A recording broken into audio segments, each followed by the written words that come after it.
සියලුම දෙනා බොහොමත් ආදරෙන් පිළිගන්නවා. අද දවසේදී සෞඛ්‍ය ගොනුව නැත්නම් හෙල්ත් පෝල්ඩ් එක ගැන තමයි කතා කරන්න අදහස් කරේ. මොකද්ද මේ හෙල්ත් පෝල්ඩ් එක කියන්නේ? හෙල්ත් පෝල්ඩ් එක කියන්නේ අපි සෞඛ්‍යමත්ව සිටින එක දිගටම වාර්තාවක් විදිහට අපිත් තියාගන්න. ඒ කියන්නේ ඔයා මම අපි හැමදෙනාම සෞඛ්‍ය පිළිබඳව දැනුවත් වුණාට අපි සෞඛ්‍ය මැනලා තියාගන්න නැත්නම් මගේ සෞඛ්‍ය ගැන මම තව කෙනෙකුට බලය පවරලා බලාගෙන ඉන්නවා. ඒ කියන්නේ පරීක්ෂණයක් කරලා අසනීපයක් වුණාම ගිහින් සෞඛ්‍ය මට්ටම මැනලා මම ලෙඩින් නැත්නම් මම සෞඛ්‍යමත් නැහැ කියලා එක දැනගන්න කලින් අපි සෞඛ්‍යමත්ව ඉන්න වෙලාව. ඒ කියන්නේ නිරෝගීව සිටින අවස්ථාවේ සිටම මේ සෞඛ්‍ය ගොනුව නැත්නම් හෙල්ත් පෝල්ඩ් එක පවත්වාගෙන යන එක තමයි වඩාත් උචිත. මොකද අපි යම් තැනකදී අපේ සෞඛ්‍ය තත්ත්වය වෙනස් වුණා නම් සෞඛ්‍ය තත්ත්වයේ අඩුවක් හෝ වෙනසක් සිද්ධ වුණා නම් ඒ වෙනස අපිට හඳුනා ගන්න පහසු වෙනවා මේ සෞඛ්‍ය ගොනුව පවත්වාගෙන යන එක තුල.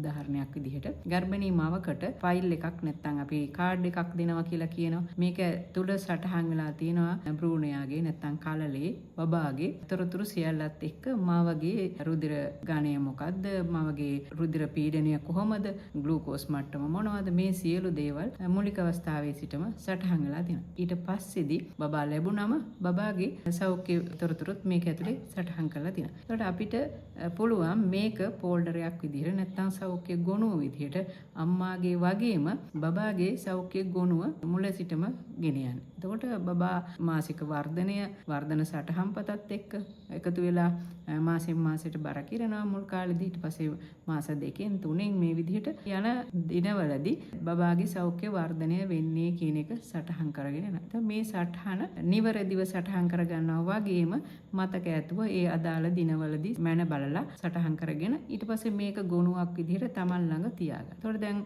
අම්මා නැති වුණා, තාත්තා නැති වුණා, බබාගේ සෞඛ්‍ය ගොනුවත් එක්ක බබා දන්නවා එයා වැඩි හිටි වයසට යද්දි වෙන්න පුළුවන්, ළමා වයසේදී වෙන්න පුළුවන්, සමහරවිට හොස්ටල් එකක නැත්නම් නේවාසික ආගාරයක යම් කිසි බෝනෙමක ඉන්න වෙලාවේදී එයාගේ සෞඛ්‍ය මට්ටම එයා දන්නවා මම මේ තැන තමයි හිටියේ. ඔන්න හදිසියේ කලන්තයක් වුණා, එයාගේ ප්‍රෙෂර් එක බැලුවා, එහෙම නැත්නම් සීනි ග්ලූකෝස් මට්ටම බැලුවා. මේවා බලද්දි එයා හඳුනා ගන්නවා නැත්නම් වෛද්‍යවරයාටත් පහසුවක් වෙනවා මෙයා හොඳ මට්ටමේ හිටිය කෙනෙක්ද රෝගී කෙනෙක්ද. එතකොට අයිති කෙනත් එක්ක තමයි සෞඛ්‍ය පෝල්ඩරේ රැඳිලා තියෙන්න ඕන. ඉතින් එතෙන්දී අපිට පුළුවන් වෙනවා තමන්ගේ සෞඛ්‍ය මට්ටම මොකද කියලා. දැන් මේ වෙනකොට සෞඛ්‍ය සඳහා ගොනුවක් නැත්නම් අපිට පුළුවන් මේ වෙනකොට ඔබ ඉන්න වයස් සීමාවත් එක්ක කනගාටු වෙන්න එපා. කොයි වයස් සීමාවෙ හිටියත් අද ඉඳලා නැත්නම් මේ වීඩියෝ ඔබ බලන තැන ඉඳලා ඔයාට පුළුවන් සෞඛ්‍ය ගුණව පවත්වාගෙන යන්න. ගර්භණී සමයේදී නම් ගර්භණී මවක් විදිහට එතනින් ආරම්භ කරන්න පුළුවන්. පුංචි දරුවෙක් නම් ලදරුවෙක් නම් ඉපදුන අවස්ථාවේ ඉඳලා තියෙන කාඩ් එක බෙහෙත් විදපු ඒවා, එයාගේ බර සටහන් කරපුවා, මේ කියන දේවල් දිගටම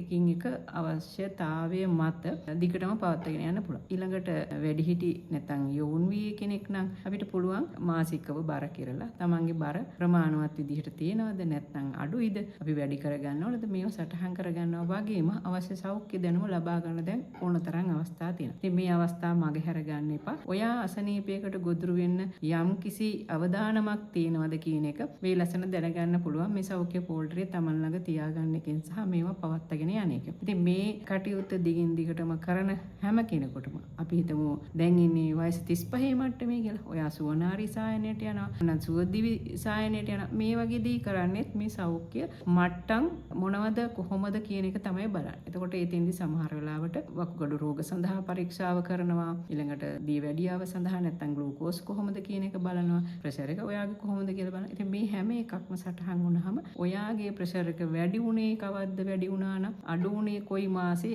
ඇතුළත, කොයි මාස දෙක ඇතුළත, කොයි මාස 6 ඇතුළතද කියලා හොයාගන්න පුළුවන්. එතකොට වෛද්‍යවරයෙක් ඔබේ රෝග නිර්ණයකට යනකොට ඔබ රෝගී අවස්ථාවකට මුහුණ දුන්නොත් මේක තේරුම් කරගන්න පහසුවක් වෙනවා. ඔයාගේ ලෙඩේ තෝරගන්න පහසුවක් වෙනවා. ඔයා රෝගී උනේ කොතනද කියලා පහසුවක් වෙනවා දැනගන්න. වෙනත ඔබ නිරෝගී පුජ්‍යලයක් නම් ඔබේ නිරෝගීතාවය තව දුරටත් ඉදිරියට රැකගෙන යන්න මේ සෞඛ්‍ය ගුණුව නැත්නම් හෙල්ත් පෝල්ඩ් එක උදව්වක් වෙන බව තමයි අපිට දැක ගන්න පුළුවන් වෙලා තියෙන්නේ. ඉතින් මේක අර මගේ සෞඛ්‍ය වෛද්‍යවරයෙකුට එහෙම නැත්නම් රෝහලට එහෙම නැත්නම් සෞඛ්‍ය දෙපාර්තමේන්තුව සෞඛ්‍ය අමාත්‍යාංශයට බාර නොදී අපිට පුළුවන් නම් මගේ සෞඛ්‍ය මම්ම මැනගන්න, මම්ම මේක පවත්වාගෙන යන්නේ. එතකොට මට තමයි දැනෙන්නේ මගේ දැන් සීනි මට්ටම ඔන්න වැඩි වෙගෙන එනවා. මොකද ගිය මාසේ බලනොත් නැත්නම් මීට මාස 6කට කලින් බලනකොට සාමාන්‍ය මට්ටමේ තිබ්බ ග්ලූකෝස් මට්ටම නැත්නම් රුධිර ග්ලූකෝස් මට්ටම අපි කියනවා සීනි කියලා.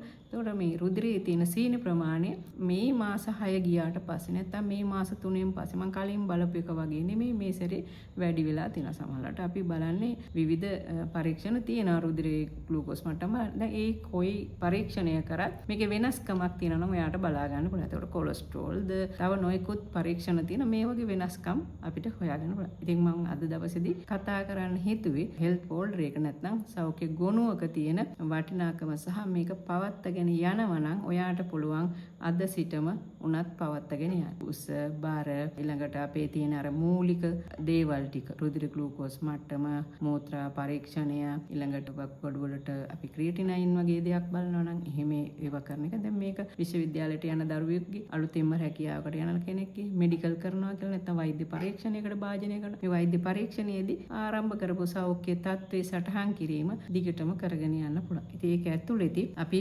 බලාපොරොත්තු වෙන දේවල් අපිට කරන්න පුළුවන් වෙනවා. සමහර වෙලාවට අපි නිරෝගී වගේ පෙනුනත් අපි රෝගී වෙන්න පුළුවන්. ඉතින් මේක හරි දැනගන්න පුළුවන් ඉන්නේ මේ සාමාන්‍ය මට්ටමද අපි තියෙන්නේ කියන එක දැනගෙන තිබුණොත් පමණයි. ඉතින් මේ සෞඛ්‍ය ෆෝල්ඩරය නැත්නම් සෞඛ්‍ය ගොනුව අවශ්‍ය වෙන්නේ රෝගියෙකුට නෙවෙයි. රෝගියෙකුටත් තියෙන එක හොඳයි. හැබැයි නිරෝගී කෙනෙකුටත් මේ සෞඛ්‍ය ගොනුව පවත්වාගෙන යන එක ඉතාමත් වටිනවා. ඒක ඕගොල්ලෝ කරලා බලන්න. සමහරවිට රෝග ලක්ෂණ පෙන්වන්න නැතුව ඔයාගේ ශරීරයේ යම් යම් වෙනස්කම් වේගෙන ඇවිල්ලා අපි රෝගයක් විදිහට දකින්නේ උත්සන්න අවස්ථාවේදී. ඉතින් මෙන්න මේ උත්සන්න අවස්ථාවට ගිහම අපිට අහපව් එක නිවැරදි කරගන්න බැරි මට්ටමට ඇවිල්ලා තියෙනවා. නැත්නම් ඒක අමාරුවෙන් නිවැරදි කරගන්න ඕන මට්ටමකට එනවා. ඉතින් මේක අපිට වළක්වා ගන්න පුළුවන් මුල සිටම මේ සෞඛ්‍ය කොහොමද කියන එක දැනගෙන අපි ගියොත්. ඔයාගේ දරුවා අතදරුවෙක් නම් ඔයාගේ දරුවා ලැබෙන්නේ ඉන්නවනම් දැන් මම ඔයා හිතුවොත් මේ සියලු වාර්තා පාසල් වෛද්‍ය පරීක්ෂණයේදී කරන දේවල් මේ වගේ